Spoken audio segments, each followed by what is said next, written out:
আসসালামু আলাইকুম। আমি এখন রাঁধছি দারুণ মজার একটা ডিমের স্ন্যাক্স। খুবই সহজে সাধারণ ডিম ভাজা কিংবা ডিম সিদ্ধকে একটু 19-20 করে যে এত মজার একটা স্ন্যাক্স তৈরি করা যায়, একবার না বানায় খেলে বুঝবেন না।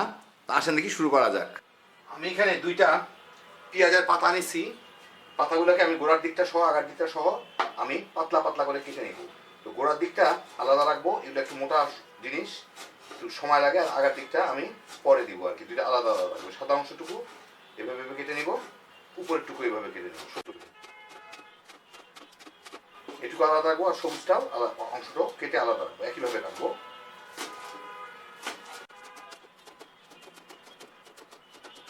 বাস, একদমই আমার হয়ে যাবে।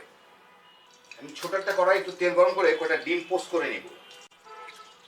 আমি খুব কম আঁচে ভাজতেছি ডিমটা, যাতে সুন্দরভাবে গোল হয়ে সিদ্ধ হয়ে যায়।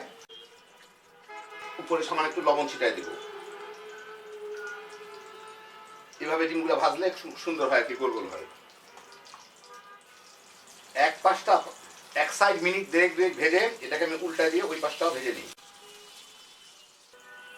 আরো 1.5-2 মিনিট ওই পাশটাও ভেজে, ডিমটা ভাজা হয়ে গেছে, কুসুমটা শক্ত হয়ে গেছে, এটাকে আমি এখন তেল থেকে তুলে নিব। সুন্দর করে এরকম করে ডিম ভাজে, এরকম আমি 5টা ডিম ভেজে নিব, 5 কি 6টা। আমি এখন একটা কড়াইয়ে প্রায় 1 টেবিল চামচের মতো তেল দিয়ে নিছি। এটা খুব বেশি তেল লাগে না। এখন এর মধ্যে 2 কোয়া রসুন আমি কুচি করে রাখছি, ওগুলা দিয়ে একটু নাড়াচাড়া করে নিব। রসুনটা একটু যাতে বাদামি হয় আর ফ্লেভারটা চলে আসে। আমি কিন্তু মিডিয়াম আর হাই এর মাঝে মাঝে রান্না করতেছি, ভাজতেছি। এই আধা মিনিটের মধ্যে রসুনটা একটু বাদামি হলে আমি এর মধ্যে দিয়ে দিব পেঁয়াজের কলিগুলা, যেগুলো একটু মানে শক্তগুলা, সেগুলোর মধ্যে দিয়ে দিলাম। এর সাথে একটু ভেজে নিব নরম হওয়া পর্যন্ত। এখন আমি এর মধ্যে পেঁয়াজের কলিগুলাকে দিয়ে দেব। কলিগুলা দিয়ে এর সাথে একটু মিনিট খানেক নাড়াচাড়া করে নিব। সরি, আমি ভুল বলছি, এগুলো পেঁয়াজের কলি না, এগুলো পেঁয়াজের পাতা, মানে পেঁয়াজ পাতা। মিনিট খানেক নাড়াচাড়া করে এর মধ্যে আমি দিয়ে দিচ্ছি প্রায় 1 চা চামচের মতো সয়া সস। খুব বেশি সয়া সস দিব না, সয়া সস একটু ভাজা হলে ভালো লাগে। 2 টেবিল চামচ টমেটো সস।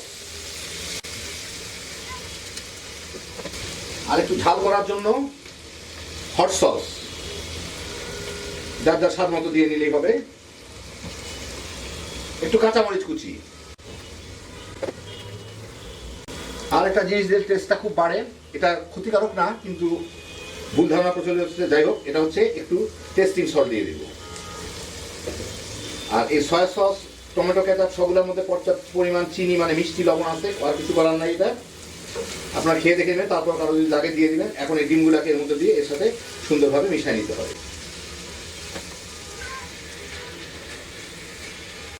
সাবধানে দিতে হবে, ডিমগুলোতে ভেঙে না যায়।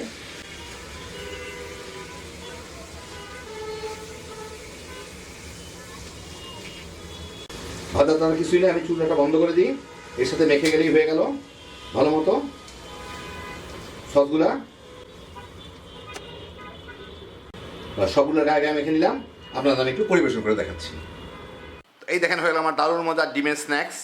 যারা ডিম সিদ্ধ কিংবা ডিম ভাজা খাইতে পছন্দ করেন, শুধু শুধু এইভাবে বানায় দেখতে পারেন। কি যে মজা হয় এটা, একবার বানায় খেলেই বুঝবেন। স্ন্যাক্স হিসাবে কিংবা ফ্রায়েড রাইস পোলাওয়ের সাথে তামা তামা করে খায় ফেলাইতে পারবেন। বড়রা তো পছন্দ করবেনই, বাচ্চারাও কেড়ে কেড়ে খাবে। খুব সহজে হ্যাপি জোশের একটা আইটেম।